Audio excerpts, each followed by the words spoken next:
team is dropping like flies, and you just got to be ready. Shane did a great job stepping up, coming in today. So, like you said, you just never know in this league when your number's going to be called. We did a good job of handling it. I'm always locked in. That's my job. I don't know when my opportunity is going to be there. Some games it's 10 minutes, some games it's 3, some games it's 5. So I just got to stay locked in all the time when I'm on the bench. Whenever my number's called, got to go out there and try to perform. So tonight, I hit some shots early. The coach kept rocking with me, so I try to play my best. I just felt, relaxed and again the stretch. I talked about right after the game. Honestly, that was the key. It allowed me to be loose and just to play small off the dribble and play downhill a lot easier. So that was, once my body felt good, it just naturally put me in an attack mode and where I felt comfortable. We hope at some point, we attack and we drive to the basket and create so much contact during these games. At some point, they got to be called. And tonight, we got the benefit of the whistle. But that just needs to be us. Us three, myself, Melo, and Russ. That's got to be our games. We got to be able to put pressure on the refs and attack the rim, and as much as we can get as much paint shots as possible. And I thought tonight we did. Left patella cracked, the shrapnel hitting right through the middle of it. The left hip, sizable shrapnel, nerve damage throughout the right thigh. Some scars never heal. Structural damage in my left foot, left shoulder, right frontal lobe, the subdural hematoma. Some memories never dim. I never want to take one particular day for granted. And for Rory Coleman, one dream never faded. There was no way that I was going to let anything stop me getting into and playing for a collegiate program. I just need to take a shot at it.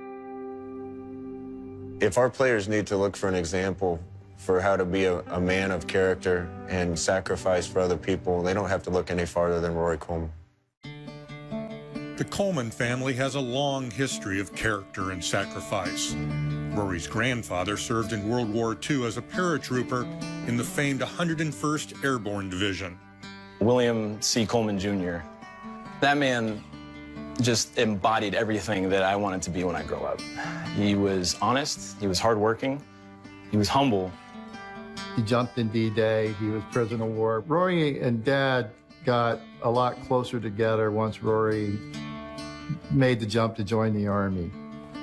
In late 2010, 19-year-old Private First Class Rory Coleman was deployed as a combat medic to a remote outpost south of Kabul, Afghanistan. The area we were heading into was, known for its fighting.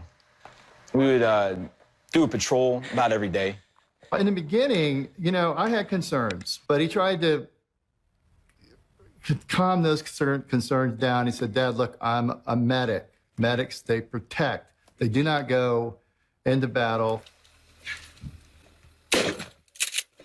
He lied.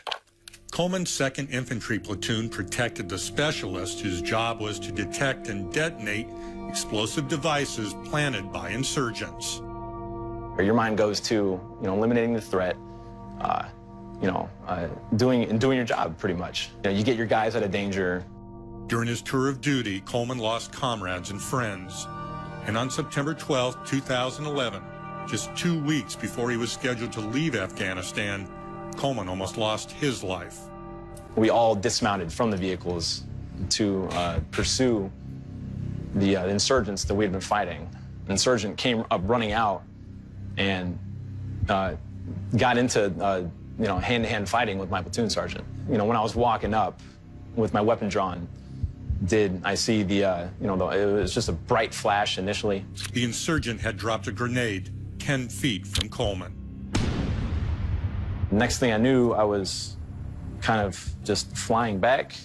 I tried to stand up, and something just didn't feel right. My pant legs were started to fill up with blood, and then blood started to pour over the top of my head.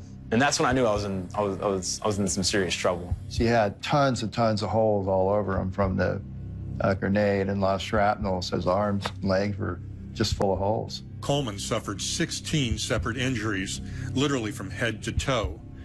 His recovery would take half a year, but rather than accept a medical discharge, Coleman returned to active duty until 2013. Those last couple months, I was in the Army before I got out. And that, October, November, December, I would just watch these college games. Boy, I tell you, if I didn't get so envious. The football would come up a lot. I'm going to play football. And I said, that's a good goal to have, keep the dream, son. In January 2016, the former high school offensive lineman began attending classes at Central Florida. That March, he attended one other UCF function, a football tryout camp. He caught our eye right away just because of his size and athletic ability. And then once we heard his story, we knew we wanted him on our football team. When he came home and he said there were 40 walk-ons, 2 made it, and that was one of them. That was, wow, amazing. The 26-year-old Coleman plays sparingly, but this was never about quantity. It was about qualities. I honestly don't think things could have gone any better than they have so far. Check off the bucket list. It's been nothing but spectacular. He's a real patriot. And you know what? In this family, he's our Captain America. We all go through life and we get scars. Most of them are figurative, not literal. Rory's are real. I hope he wears his scars as badges of honor. The Nigerian way, you gotta say with a D, so it's Adetokounmpo. But in the Greek way, you say with the NT, like Antetokounmpo. So I changed myself. Like, I don't think there is a way you gotta say the last name. Whatever you gotta just say, it's Giannis Antetokounmpo.